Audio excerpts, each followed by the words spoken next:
एक खूबसूरत वादी में एक भूली हुई जगह, एक ऐसी इमारत जिसका लोग जिक्र करने से भी डरते हैं। बारामुल्ला का एक पुराना अस्पताल जिसका एक हिस्सा जला हुआ, टूटा हुआ, बाहर से बिल्कुल खंडर की तरह दिखाई देता है, लेकिन अंदर आज भी कोई सांस लेता है।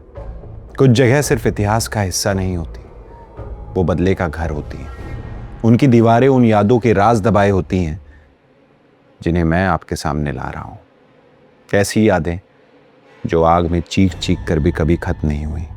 कुछ आवाजें वक्त के साथ खामोश नहीं होती, वो बस इंतजार करती हैं कि कोई उन्हें दोबारा सुन ले। मैं रामाकृष्ण दीक्षित आज आपके सामने वो कहानी सुनाने जा रहा हूं जो इंतजार कर रही है सिर्फ आपका।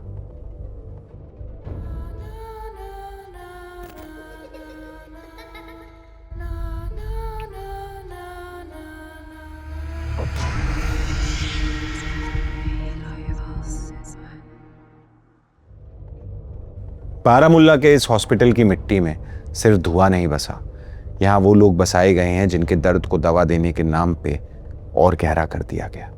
उन पर इलाज नहीं, जुल्म की परीक्षाएं की गई और एक रात उन्होंने पूरे वार्ड को आग में चलाकर अपनी जिंदगी का हिसाब खुद लिख दिया।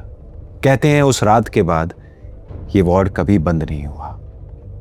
चाबी बदल जाती है, ताले टूट जाते हैं, पर जो अंदर कैद है वो हर रात दोबारा उठकर वही कहानी चला देता है, वही कैसेट चला देता है। शाम का वक्त था, आसमान पे पीली सी रोशनी ठहरी हुई थी और उस रोशनी के नीचे हॉस्पिटल के नए हिस्से में नर्स सारा को एक सिंपल असाइनमेंट दिया गया, पुराने साइकियाट्रिक वार्ड का सर्वे। ये सुनने में आसान लगता था, थोड़ी फोटोज, कुछ नोट्स, एक रिपोर्ट और काम खत्म। पर इस असाइनमेंट के बारे में एक चीज सारा को किसी ने नहीं बताई कि जब वो उस बिल्डिंग का गेट खोलकर अंदर जाएगी तो उसके पीछे एक ऐसा दरवाजा बंद हो जाएगा जिसे फिर कभी कोई इंसान नहीं खोल सकता। सारा ने जब वहां का दरवाजा खोला तो वो ऐसे कर रहा जैसे किसी सड़ी हुई चीज से टकराया। अंदर सिर्फ धूल और जाले थे, हवा में एक अजीब सा ठहराव था और उस जगह में एक अजीब सी गर्माहट थी, जैसे कहीं आसपास किसी ने अभी अभी आग जलाई हो। दीवारों पर सूत के गहरे निशान, ज्यादातर टूल्स गले हुए और कुछ कॉर्नर्स पर ऐसे मार्क्स जैसे किसी ने हथेली जलाकर दीवार पर रख दी हो। सारा जब टॉर्च लेकर आगे बढ़ी तो हर बीम के साथ एक नया सच सामने आ रहा था और हर सच पहले से ज्यादा भयानक। एक लंबे से कॉरिडोर के बीच एक पुरानी व्हील चेयर बिल्कुल अकेली पड़ी थी। कोई हवा नहीं, कोई खिड़की नहीं, कोई इंसान नहीं, और इसके बावजूद जैसे ही सारा उसके पास से गुजरी वो व्हील चेयर धीरे धीरे हिलने लगी। पहले 1 इंच, फिर एक और फिर पूरी तरीके से तेजी से उसकी तरफ रोल करने लगी। वो घबरा कर अचानक दूसरी तरफ मुड़ी और वो व्हील चेयर दीवार से जाकर टकरा गई। सारा ने एक पल के लिए सोचा शायद ग्रेविटी होगी, पर वहां की जमीन तो बिल्कुल फ्लैट थी। आगे उसने देखा एक जला हुआ कैबिनेट, उसके अंदर से निकली हुई आधी जली हुई फाइल्स बता रही थी कि इस वार्ड में कोई इलाज नहीं होता था, बल्कि वहां भर्ती किए गए पेशेंट्स पर सिर्फ एक्सपेरिमेंट्स होते थे। एक फाइल पर साफ साफ लिखा हुआ था, increase shock levels, do not sedate, patient screaming is part of the test, increase shock levels. Sara के पैर थरथरा गए। ये कोई हॉस्पिटल का रिकॉर्ड या पेशेंट की फाइल नहीं थी, ये सारे कागज वहां हुए हर एक टॉर्चर का हिसाब थे। जब सारा ने एक जले हुए रूम के पास टॉर्च ऑन की तो उस दरवाजे पर उसे दिखाई दिया एक लंबा सा आदमी खड़ा हुआ, शरीर पूरा जला हुआ, चेहरा पूरी तरीके से पिघला हुआ, बॉडी ट्विस्टेड।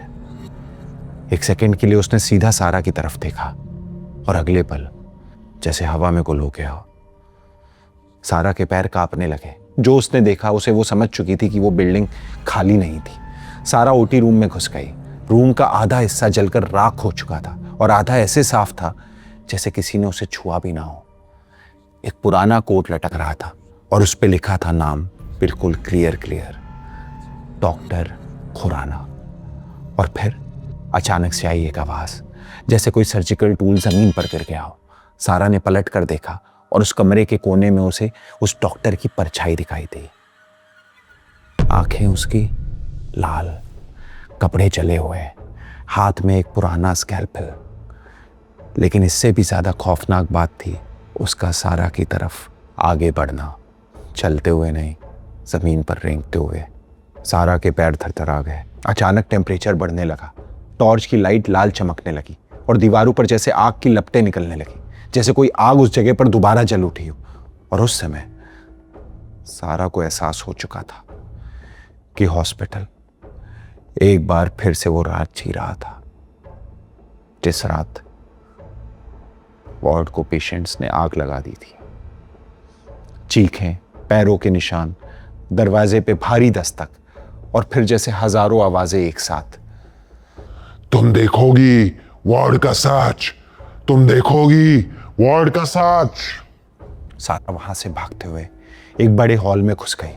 पर्दे जले हुए थे, चेन्स जमीन पर पड़ी थी, हवा बिल्कुल रुक सी गई थी, जैसे बिल्डिंग ने सांस पकड़ रखी हो। और फिर अचानक एक कदम की आवाज, फिर कुछ और कदमों की आवाज, और वो बढ़ते ही जा रहे थे।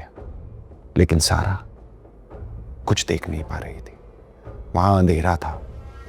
जब उसने टॉर्च उठाई तो ढेर सारे जले हुए पेशेंट्स उसकी तरफ आ रहे थे, शरीर पूरा मुड़ा हुआ, मांस दिखता हुआ, आंखें बिल्कुल सफेद। वो आगे बढ़ रहे थे जैसे उन्हें किसी ट्रायल के लिए बुलाया जा रहा हो। उसे उनकी पुकार सुनाई देने लगी। वो इंसान थे, उन्हें दर्द दिया गया, उन्हें पिंजड़ों में रखा गया, और जिस दिन उन्होंने चीखना बंद कर दिया, उन्होंने बिल्डिंग को जला दिया।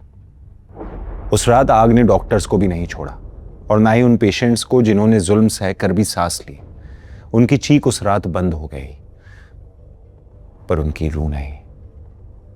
सारा को लगा ये रूहें उसे मारना चाहते हैं।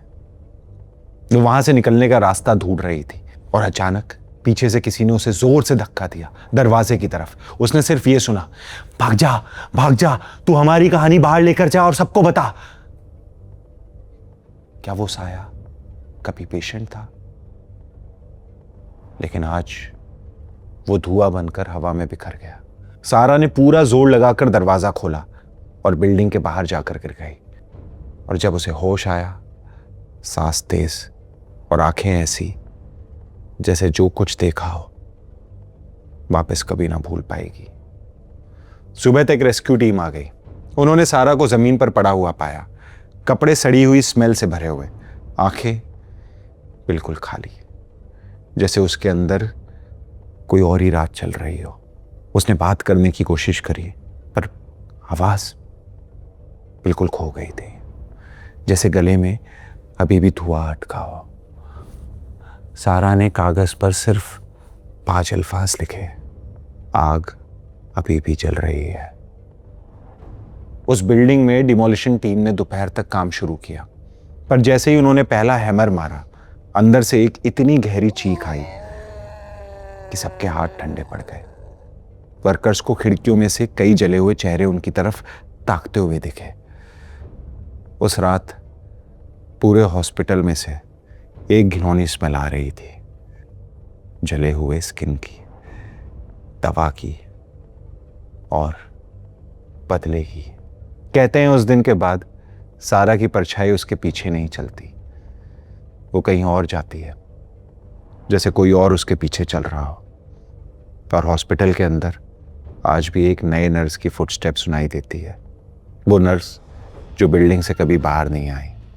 बारामुल्ला का वार्ड कभी बंद नहीं हुआ था, नष्ट किया गया था। कैसी लगी आपको ये कहानी? ऐसी और कहानियों को सुनने के लिए सब्सक्राइब कीजिए हमारे चैनल को।